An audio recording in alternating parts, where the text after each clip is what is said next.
राधे राधे दोस्तों, कैसे हैं आप सब। आई होप सब अच्छे होंगे, मस्त होंगे और बिंदास होंगे। तो चलिए शुरू करते हैं। वेलकम भी करते हैं साथ में आपको हमारे यूट्यूब चैनल मीनूज द स्टोरीज़ में। एंड वेलकम टू हमारी कहानी इक्स जो पढ़ा ना गया के पार्ट 8 में। सीधी स्टोरी से शुरू करते हैं, नो बकवास नो झाझा। तो सीधे चलते हैं।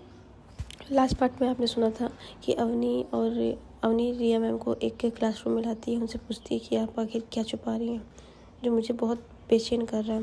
लेकिन अवनी के इतने कहने में रिया मैम कहती हैं, अवनी प्लीज़ आप यहाँ से जाओ। अवनी उनकी बात की रिस्पेक्ट करती है और उस वक्त वहाँ से वो चली जाती है। लेकिन वो कहते हुए जाती है कि मैम मैं जा तो रही हूँ, लेकिन एक दिन आप खुद मुझसे ही बताने आएंगी क्या प्रॉब्लम है। रिया मैम अवनी के जाते ही उस वहीं पर बैठी रही क्लास में कुछ देर तक। दरवाज़ा बंद। रिया मैम के दिल पे जैसे किसी की चोट की तरह लगी उनकी उसकी बातें।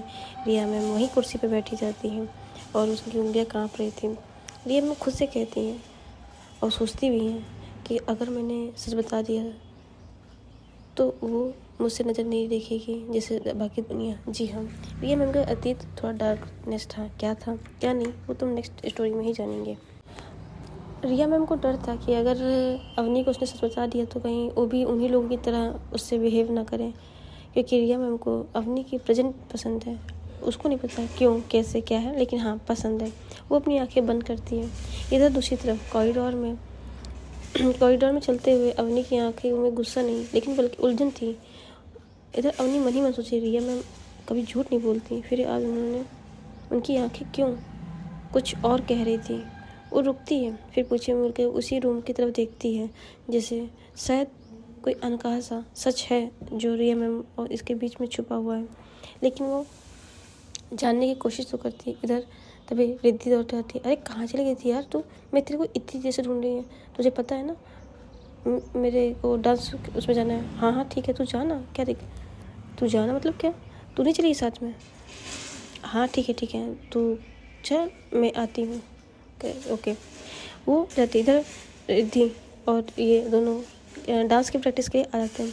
डांस प्रैक्टिस में रिद्धि अपने उसमें आ गई थी, लेकिन उसकी पार्टनर अभी नहीं आई थी। उधर से मैम उसकी मैम डांस वाली टीचर बोलती हैं, Riddhi where is your partner. तभी okay ma'am I don't know. Okay, तभी तो दौड़ते हुए आती है हाँफते हुए। जी हाँ, उसकी पार्टनर तमन्ना आती है। मैं Tamanna what is time, sorry ma'am late हो गया, वो क्लास चल रही थी तो इसके लिए। ओके आइए। वो दौड़ते हुए आती है, बैग रखती है। उसके मतलब कह सकते भाग के आई ना, तो थोड़ा पसीना था। अरे लो नेक्स्ट, अपनी अपनी पोजीशन ले लीजिए सभी लोग। वो वापस रिद्धि के पास आती है और गुड मॉर्निंग मैम। और इतनी लेट, मुझे इंतज़ार करना पसंद नहीं है। Sorry ma'am. अरे ठीक है आओ। वो उसका हाथ पकड़ती है और डांस करना स्टार्ट करती है। इधर रिद्धि देख रही थी कि तमन्ना के जो फेस है उस पर वो पसीना बहुत आता है। वो अपने एक हाथ को लेके जाती है, उस पसीने को हल्के से पोंछती है और फिर डांस करना शुरू करती है। तमन्ना जब ये देखती है कि रिद्धि का हाथ उसके चेहरे पे उसको उसकी आंखें बन जाती हैं। तभी तमन्ना कहती है, ऐसे क्यों रिएक्ट कर रही हो, कुछ नहीं। तभी ठीक है आप डांस करिए, फोकस ऑन योर डांस। जी मैम। वो डांस कर रही थी, कपल डांस था। दोनों एक दूसरे के हाथ पकड़े हुए थे। रिद्धि का एक हाथ तमन्ना की कमर पे था और दूसरा हाथ उसने होल्ड किया रखा था। ये तमन्ना का एक हाथ भी रिद्धि की कमर पे था, लेकिन वो थोड़ा सा डर रही थी। तभी तमन्ना उसका हाथ पकड़ के अपने कमर पे रखती है और डांस करना शुरू करती है। दोनों बहुत बढ़िया डांस कर रहे थे। तमन्ना की आंखें न जाने क्यों रिद्धि की आंखों से मिलने लगी। ये दोनों बस डांस करते एक दूसरे को देख ही रहे थे और कोई लुक नहीं, बस डांस और सॉन्ग पे। इधर मैम करीब 10 से 15 मिनट बाद मैम क्लैप करती है, आप दोनों बहुत बढ़िया डांस किया। उन दोनों की नज़रें हटती हैं। दोनों ऑकवर्ड सिचुएशन में जैसे कुछ और ही था। तभी उधर रिद्धि बोलती थैंक यू मैम, और ठीक है आज की प्रैक्टिस इतना करते हैं और कल फिर वापस से आते हैं। ठीक ओके मैम। रिद्धि वहाँ से जा रही थी, तभी मुड़ते हुए कहती तमन्ना से, नेक्स्ट टाइम लेट मत होना, मुझे वेट करना पसंद नहीं है। Okay ma'am. और वो वहाँ पे वो अपना डांस के जो खोने के बाद वो अपनी क्लास में जा रही थी।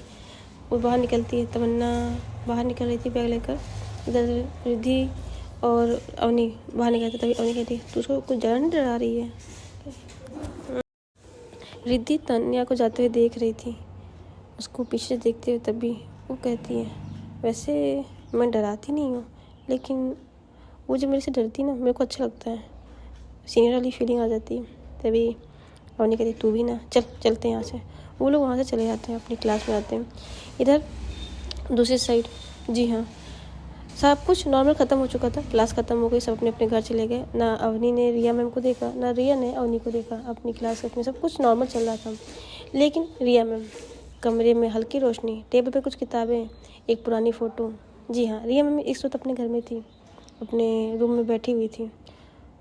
भैया भाभी अपने रूम में थे, वो बस रौनक को अपने वहाँ पे सुलाती हैं और फिर अपने टेबल पर आके बैठी रहती थी।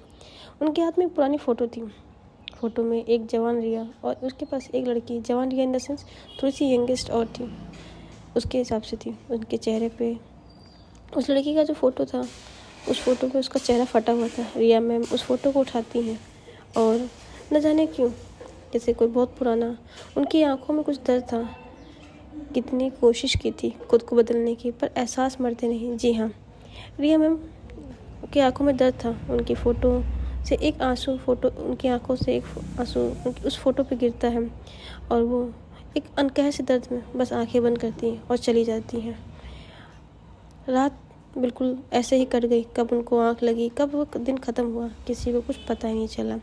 इधर अगली सुबह के वही रोज़ का रूटीन, रिया अपने ट्रेनिंग सेंटर में पहुंच चुकी थी। आज अवनी का फोकस अपने गेम पे था, न जाने क्यों उसे ये एहसास हो रहा था कि आज उसे सब कुछ परफेक्ट करना है। वो परफेक्ट थी, लेकिन उस परफेक्टनेस में और भी चार चांद लगाना था, ताकि जो रिया मैम को उम्मीद है, क्योंकि रिया मैम को उम्मीद थी कि वो यहाँ से और दूर तक फोकस करे अपने करियर के लिए, वो वही कर रही थी।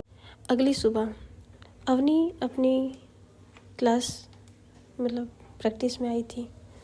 वो प्रैक्टिस करने के लिए अंदर ग्राउंड में दौड़ रही थी। आज उसके ऊपर अलग ही जोश था, मतलब कुछ कर गुजरने का। ना जाने क्यों वो कुछ अलग सी लग रही थी। कोच दूर से देखते हैं, वो खुद से कहते हैं बच्चों से आज कुछ अलग फेवर लग रहा है इसका। तभी पलक महक आती है, कहती कुछ हुआ होगा तभी। लेकिन वो अपने गेम को बहुत शार्पनेस करी थी। उसे कोच कहते good Avni, you good work. उधर जब वो प्रैक्टिस कर रही थी, धीरे धीरे सारे टीचर या सब आए थे। रिया मैम भी देख रही थी अवनी को, लेकिन वो सीधे चली गई। इधर सुबह का स्पोर्ट क्लासेस ख़त्म होती है। अवनी अपनी क्लासरूम में बैठी थी। इधर रिद्धि आती है। रिद्धि अवनी के कंधे पर हाथ रखते होती, और यारा कैसा रहा आज का दिन। तभी अवनी उसको देखती है, कुछ कहती नहीं, बस कहती ठीक था, तू था कहाँ थी इतनी देर। तभी कहती इतना गंदा सा रिएक्शन, क्या हुआ, सब कुछ ठीक है ना। अवनी कहती सब कुछ ठीक है, तू बोल इतनी लेट। कुछ नहीं, तेरे लिए कुछ लाई हूँ। क्या। वो लंच निकलती है, आलू के पराठे, वाह तू बनाइए। मैं पागल है क्या, मम्मी ने बनाया। वो कहा है अवनी को स्पेशली देना, वो आंटी ने दिया है, नहीं तो तू देती नहीं। तभी इधर क्लास चालू होती है। अब सब लोग क्लास कर रहे थे। अजय सर बाहर ग्राउंड में बच्चों को कुछ और प्रैक्टिस करा रहे थे। इधर तभी उसकी अवनी की नज़र क्लासरूम से थोड़ी सी बाहर जाती है, जहाँ रिया मैम क्लास लेने के लिए आ रही थी। उधर से अजय सर है, वो उनकी पिक चुप्पे से खींच रहे थे, ले रहे थे, मतलब निकाल रहे थे। ये चीज़ अवनी ने देखा, उसे न जाने क्यों अवनी ये चीज़ बाहर से देख रही थी कि कैसे अजय सर रिया मैम की पीछे से बैक साइड की फ़ोटो ले रहे हैं। उसे बहुत गुस्सा आता है। अवनी क्लास से बाहर निकल के वॉशरूम की साइड जा रही थी। इधर तभी रिया मैम भी उधर साइड से कुछ फाइल लिए आ रही थी।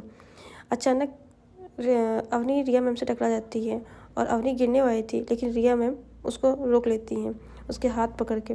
जैसे ही वो उसको रोकती हैं, अपने सामने सीधे खड़ा करती हैं। दोनों की आंखें एक दूसरे से मिलती हैं। कुछ देर, लगभग दो मिनट की दोनों की आंखों से आंखें मिल रही थी। तभी अचानक से वॉशरूम से पानी की, जैसे वॉशरूम के बगल के गेट से ना, वहाँ से पानी खोलने के बाद इन दोनों का ध्यान हो जाता। तभी दोनों होश में थे। तभी अवनी बोली सॉरी मैम, मैंने देखा नहीं। रिया मैम कहती हैं इट्स ओके अवनी, और आपका पैर ठीक है? अवनी जी मैम ठीक है, लेकिन दर्द तो कहीं और है। तभी रिया पूछती व्हाट? Nothing ma'am. एक बात कहूँ मैम, जब भी आपका मन करे मैं आपकी बातें सुनने को तैयार हूँ, लेकिन प्लीज़ बताइएगा ज़रूर। मैं इंतज़ार कर रही हूँ आपसे कब बताएंगी, क्योंकि ये आपकी आंखें मुझे बहुत बेचैन कर रही हैं। रात में सोते जागते न जाने क्यों ये आपकी आंखें मुझसे कुछ कह रही हैं, पर मैं समझ नहीं पा रही हूँ, जिससे मेरे सुकून छीन गया है। रिया मैम, मैं आपसे एक बात कहना चाहूँगी, जो भी हो जैसा भी हो मैं पूरा समझूंगी, आपको सपोर्ट करूँगी, लेकिन प्लीज़ बताइए। तभी रिया मैम कहती हैं कभी कभी सच बताने से पहले ही खुद को माफ़ करना पड़ता है। अवनी, अभी तुम बहुत छोटी हो, तुम्हें कुछ नहीं पता उस चीज़ के बारे में जो तुम सोच रही हो। तभी अवनी कहती है रिया मैम मुझे नहीं पता कि मैं छोटी हूँ कि बड़ी हूँ। आपको देख के मेरे दिल में एक छोटी सी फीलिंग रह गई है, न जाने वो कैसे बयां करूँ। तभी रिया मैम कहती है अवनी प्लीज़ आप अपनी पढ़ाई पे ध्यान दें, ये सब अट्रैक्शन है। तभी अवनी कहती है अगर ये अट्रैक्शन होता तो मैं मानती। मुझे पता है कि मुझे बहुत सी मैम पे क्रश हुआ है, बहुत बार हुआ है, लेकिन आपसे जो चीज़ है वो पहली बार हुआ है। रिया मैम बस उसको देख ही रही थी। तभी वो जाने लगते। तभी रिया मैम लगा ठीक है अवनी तुम क्लास में जाओ। तभी अवनी कहती मैं तो जा रही हूँ मैम, लेकिन आई एम वेटिंग। आपने मुझे बहुत कुछ अजीब से दुविधा में डाल दिया है। आपकी आंखें न जाने क्यों मेरे लिए तड़प रही हैं, ऐसे वो मेरे को देखना चाहती हैं, लेकिन क्यों? जब आप ऐसा क्या है कि आप मुझसे छुपा रही हैं? आप भी जानती हैं कि आप भी मुझे उसी निगाह से देखती हैं जिस निगाह से हम देखते हैं आपको। तभी अवनी माइंड योर लिमिट, मैं तुम्हारी टीचर हूँ। जी आप मेरी टीचर हैं, इसीलिए मैं चाहती हूँ कि आप मुझे वो चीज़ बताएं जो आप छुपा रही हैं। एज अ फ्रेंड आप स्कूल में नहीं बता सकती, आप बाहर मिलेंगे, मैं वहाँ सुनने को तैयार हूँ। अवनी तो पागल हो गई हो, हटो यहाँ सामने से। रिया मैम अवनी को उधर करके वो पीछे वहाँ से चली जाती हैं। अवनी बस खड़े हुए उनको जाते हुए देख रही थी। उसके आंखों में थोड़ी सी नमी थी कि क्यों ये मुझसे छुपा रही हैं, क्या है ऐसा चीज़ जो ये बताना चाहती हैं। इनका दिल, इनका सब कुछ जो मुझसे कह रहा है, क्या वो झूठ है या ये जो कह रही हैं वो सच है? हाय मेरा सर फट जाएगा। क्यों मेरा दिल लगा ही क्यों? न जाने इस दिल को क्या हो गया है, शांत होने का नाम ही नहीं ले रहा है। अवनी ऐसी बातें करते हुए खुद पे सोचते हुए वो वॉशरूम जाती है, थोड़ा सा मुंह धुलती है, फिर वापस क्लास में आती है। जी हाँ क्लास में सब कुछ नॉर्मल था। स्टूडेंट हंस रहे थे, बात कर रहे थे। इधर क्लास रिया मैम का था। रिया मैम आई थी, रिया मैम क्लास लेने नहीं आई थी क्योंकि वो अवनी का सामना नहीं कर सकती थी, इसलिए उस वक्त नेहा चली गई। नेहा मैम ने क्लास लिया। तभी सारे बच्चे कहते हैं मैम अवनी रिया मैम तो आई हैं, बट बच्चे कहते हैं रिया मैम तो आई हैं, फिर आप क्यों? तभी नेहा कहती क्यों, मैं आप सबको नहीं पढ़ा सकती? नहीं मैम ऐसी बात नहीं है, लेकिन मेरा कहने मतलब वो थी ना। तभी अवनी जी मैम वो तो भी थी। तभी नेहा कहती है हाँ वो है, पर उनके सर में बहुत दर्द हो रहा है, इसलिए उन्हें मेडिकल रूम भेजा गया है। जैसे ही ये अवनी सुनती है, अवनी अब उनसे मिलने के लिए बेकरार हो रही थी। जी हाँ वो उनसे मिलना चाहती थी। तभी कहती मैम, तो कहती हाँ अवनी बोलिए। आई गो टू वॉशरूम या गो। वो वहाँ से जाती है, लेकिन वो वॉशरूम जाती है, वो मेडिकल रूम की तरफ जा रही थी। तभी वहाँ पे, जी हाँ वहाँ पे एक मैम और थी। जी हाँ जो नेहा और रिया मैम की खास फ्रेंड थी। वो बहुत दिनों बाद आई थी, लेकिन उन्हें नेहा ने सब कुछ बता रखा था कि अवनी और ऐसे मतलब क्या चीज़ है। उसने जो नोटिस किया वो रिया मैम के पास बैठी थी। अवनी बस उसी तरफ से जाए थी इधर। वो मैम उनका नाम है अंजलि। अंजलि मैम रिया से कहती थी तो अवनी को इतना ध्यान क्यों रखती हो, हर रेस्टोरेंट पर तो ऐसा नहीं रखती हो। अवनी जैसे ये बात सुनती है रुकती है। रिया मैम फिर कहती हैं क्योंकि वो प्रेशर में है और वो अकेली थी है।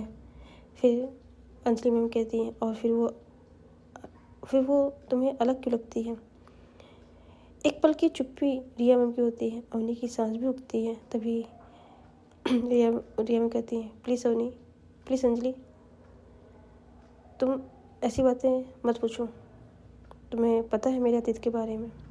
अंजलि कहती हाँ मैं जानती हूँ, इसीलिए मैं पूछ रही हूँ, क्या तुम्हें फिर। तभी अंजलि कहती नहीं, मुझे ऐसा कुछ भी नहीं है। मेरा दिल किसी के लिए नहीं है। मैं जैसी थी वैसे ही रहना चाहती हूँ, अकेले।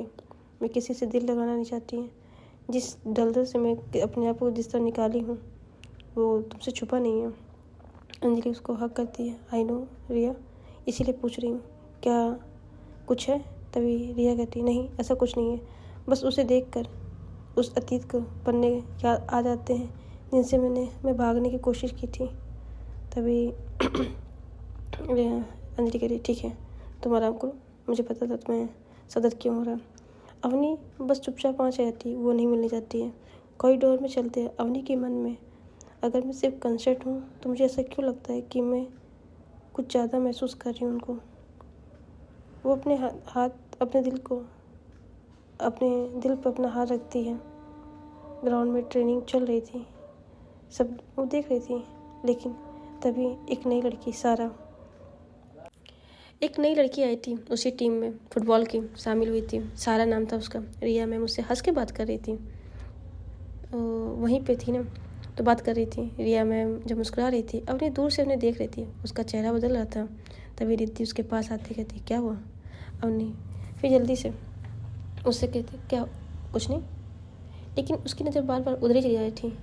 कहते ना जब जब तक दर्द नहीं होता ना तब तक हमें इंसान जेलस को नहीं पहचानता है। जी हाँ, उधर सब कुछ नॉर्मल ख़त्म हो रहा, ट्रेनिंग जो ख़त्म हुई थी। रिया मैम जानबूझ के इशारा, लेकिन रिया मैम वहाँ से जा रही थी। अवनी उनके साथ पीछे थी, लेकिन वो अवनी को इग्नोर कर रही थी, क्योंकि उन्हें पता चल गया था कि अवनी उनके बारे में क्या फील कर रही है। और रिया मैम नहीं चाहती थी कि अवनी उनके बारे में वो फील करे जो कभी रिया मैम खुद उस दर से निकली हैं। लोगों की बहुत सी चीज़ें झेलनी पड़ती हैं इस रिश्ते के लिए, बस वो इसी चीज़ के लिए अवनी को इग्नोर कर रही थी रिया मैम। तभी वहाँ से जाती नेहा मैम के पास। नेहा कहती है आओ चले, छुट्टी हो चुकी थी तो सब घर जा रहे थे। तभी वो नेहा मैम के साथ निकल जाती हैं। इधर अवनी बस खड़ी देख ही रही थी कि रिया मैम एक बार मुड़ के देखी भी नहीं। रिया मैम के भी दिल में दर्द तो हो रहा था कहीं ना कहीं, थोड़ा सा, ज़्यादा नहीं, लेकिन वो समझदार थी, एज अ सीनियर भी थी, तो उन्हें पता था कि इस चीज़ का क्या फील होगा अवनी के करियर पे। इसीलिए वो अवनी से बहुत थोड़ा सा दूर दूर कट के रहना चाह रही थी।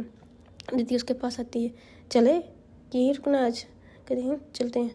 दीदी के साथ अवनी घर जा रही थी, लेकिन ना जाने क्यों उसको रास्ते में सब बार बार अवनी, रिया मैम की चीज़ें बहुत और अजय सर की हरकतें याद थी। तभी कहती रुक रुक रुक रुक रुक। क्या हुआ रुक रुक। जी हाँ, वो रोकती है बाइक स्कूटी को और कहती बैक करती है। वो वापस क्लास वही स्कूल के बाहर लाती है। अजय सर अभी निकले नहीं थे, वो निकलने वाले थे। अजय सर का कहती सर पीछे कर। कहती क्या पागल है क्या, सर जान जाएंगे मारेंगे, तू चल तू पीछे बैठ, मैं ड्राइव कर रही हूँ। अवनी ड्राइव कर रही थी स्कूटी, रिद्धि पीछे बैठी थी। तभी कहती पागल मरवाएगी क्या, चुप। वो धीरे धीरे अजय सर पीछे के जा रही थी, अजय सर के पीछे जा रही थी। अजय सर जिधर मुड़ रहे थे वो टर्न कर रही थी। एक जगह अजय सर रुकते हैं, वो शायद उन्हीं का घर था, और अवनी भी वहीं रुकती है दूर से थोड़ा सा, और फिर देखती है। जी हाँ, बहुत आलीशान घर था अजय सर का, ऐसा नहीं कि छोटा मोटा था, आलीशान घर था। और वो अंदर तो नहीं जा सकती थी, लेकिन बाहर से देखती है। फिर वहाँ से अपनी गाड़ी यूटर्न लेके वापस अपने घर आती है। रिद्धि पूछती है क्या हो यार तू सर के। तभी कहती है नहीं, बस देखना था कि ये है कौन। इसने आज सुबह रिया मैम की फ़ोटो खींची बैक साइड से, मुझे पता करना होगा कहीं कि रिया मैम का कुछ। तभी रिद्धि कहती है अच्छा तुम्हें रिया मैम को पता है। तभी अपनी कहती है रिया मैम को बताने का टाइम ही नहीं मिला, वो मिली नहीं मुझसे सही से, तो बात ही नहीं हो पाई। तभी और किस ब्याह पे बात करते, क्या वो मेरे बात पे भरोसा करती। तभी रिद्धि कहती हाँ बात तो तेरी सही है, चलते घर चलते, फिर बात करेंगे, फिर कभी बता देंगे। ठीक है, दोनों स्कूटी सब पे बैठ के घर चले जाते हैं। अवनी अपने घर चले जाती है और रिद्धि अपने घर जाती है। अवनी घर जाती है, ड्रेस चेंज करती है, फ्रेश होती है, नाश्ता पानी करती है, और फिर अपनी वही ड्रेस पहन के अपने कैफ़े चली जाती है। आज कैफ़े सब कुछ नॉर्मल था, सब कुछ नॉर्मल लग ही रहा था।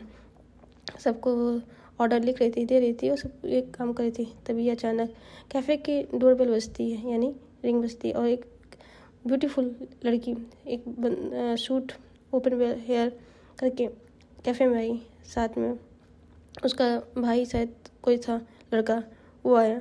भाई साहब जैसे अवनी की नज़र पड़ती है, उसकी आंखें बहुत बड़ी हो जाती हैं, वो चौंक जाती है क्योंकि वो रिया मैम थी। रिया मैम अपने भाई के साथ आई थी उस कैफ़े में और वो ऑर्डर करती हैं। जैसे वो ऑर्डर देने वाली थी, उसकी नज़र अवनी पे पड़ती है। वो एक पल शांत, तभी राहुल कहता है क्या हुआ।